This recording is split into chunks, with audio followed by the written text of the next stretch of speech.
पिंपरी चिंचवड पोलिसांची मोठी कारवाई, 24 कोटींचे ड्रग्ज जप्त करून नष्ट। अंमली पदार्थांच्या वाढत्या धोक्याला आळा घालण्यासाठी पिंपरी चिंचवड पोलिसांनी मोठी कारवाई केली आहे।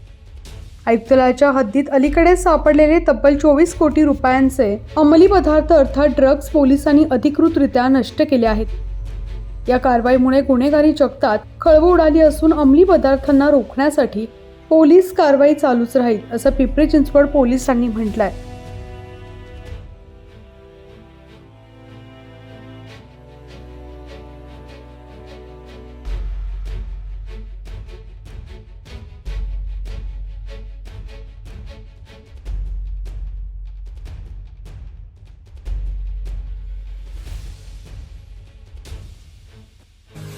पुणे तसेच पिंपरी चिंचवड परिसरातील महत्त्वाच्या बातम्या पाहण्यासाठी आजच आमच्या डिजिटल PCMC न्यूज चॅनलला सबस्क्राइब करा आणि बेल आयकॉन प्रेस करा।